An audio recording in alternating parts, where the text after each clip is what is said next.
If you know somebody who lives in a high-rise apartment, you're going to want to show them this video. If you live in a high-rise apartment yourself, watch this video. It's really important because this is a concept that most people have not heard of, and it's based on scientific validity and truth. And it makes you wonder why people have not heard of this. It's a phenomena to do with the human pheromone system. And the human pheromone system is a chemical system that is purposely designed by God, by the Creator, to help us mate and find the optimal spouse or partner in our lives. It's a survival of the fittest mechanism we see in animals too. And so what it basically is our bodies secrete chemicals, very minute chemicals. Now, when a male comes in contact with a female, the male will secrete pheromone chemicals. And these pheromone chemicals will be picked up by the female, and it will initiate a cascading biological response within the female. And this is a purposeful response because it allows the female to understand whether the male is a right character for the female, and so the female will secrete hormones and chemicals within herself that make her feel good, that will make her feel attracted. And there are all kinds of behavioral responses due to pheromone systems. And it's a good insight also into understanding elements of the contagion theory, the way our bodies and the chemicals and the vibratory field around us interacts with other human beings and can cause different types of responses within other human beings. We're constantly told through the germ narrative that things, floating invisible killers, our cough, our germs on our hands are causing things to other people or causing certain kind of health conditions to other people, but it's not necessarily true. And it could simply be a pheromonal type response we could see, and as a reasonable argument for a contagion element. The reason I'm making this video, and I'm going to tie it in for you, is this pheromonal system has been studied, and it's been studied amongst rats. And there is something called the Bruce effect. And the Bruce effect basically shows and demonstrates that females will actually terminate their pregnancy within 24 hours after being exposed to another male since being impregnated.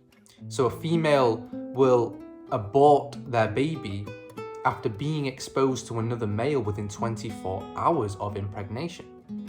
Now, this is nature's way of allowing the female to get rid of the baby and abort the baby within 24 hours so that it can then mate with the new dominant male that has come in contact to, or not necessarily physical contact, but being in the vicinity of another male. So this Bruce effect can actually be translated into the human population, and it's spoken, and you're going to watch a video now by a guy called Bill Mollison, and he talks about how in high-rise apartments up till the 4th floor, what you find is that males and females who live within the first 4 floors of a high-rise apartment tend to have better health. They tend to reproduce well, they tend to have better relationships with their children, they seem to be in a healthier condition.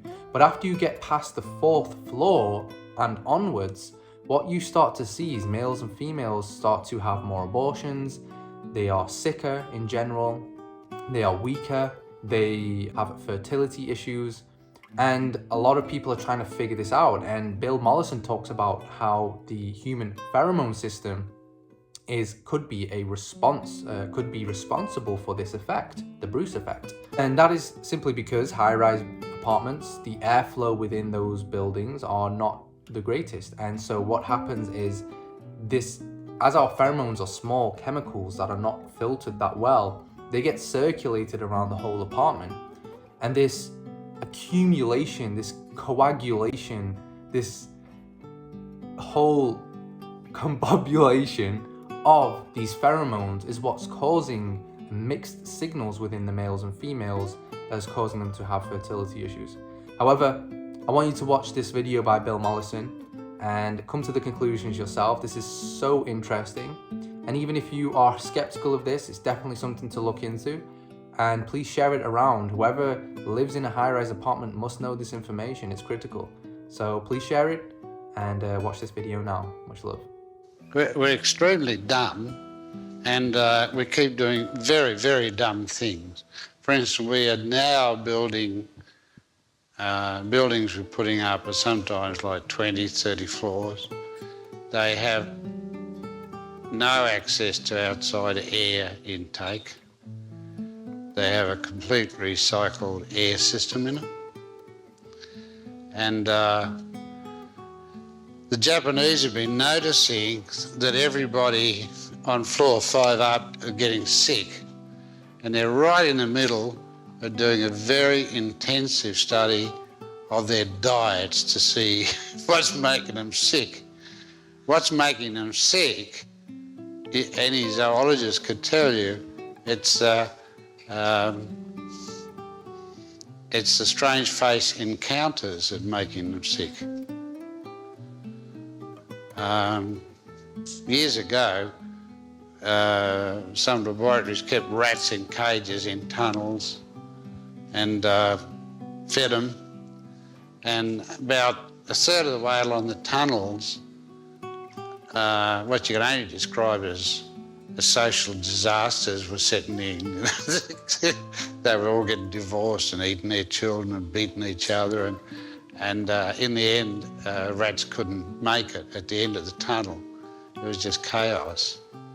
Whereas the rats in the first third of the tunnel were living nice, quiet lives, faithful to their friends and rearing their children happily. The zoologist who noticed social pathology in the rats was called Bruce, and it's known as the Bruce effect. But other people noticed that when animals had to pass animals they didn't know, they showed social pathology. And now they've found out that what happened, if you're inhaling the hormones of strangers, you're going to get very sick. And if you're a woman, you can't get pregnant if you're passing strangers. There's a lot of abortions.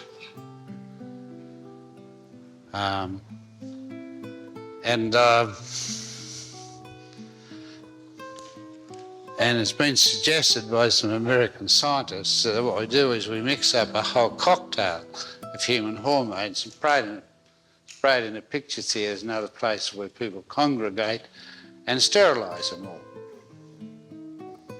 It's their answer to population out of control.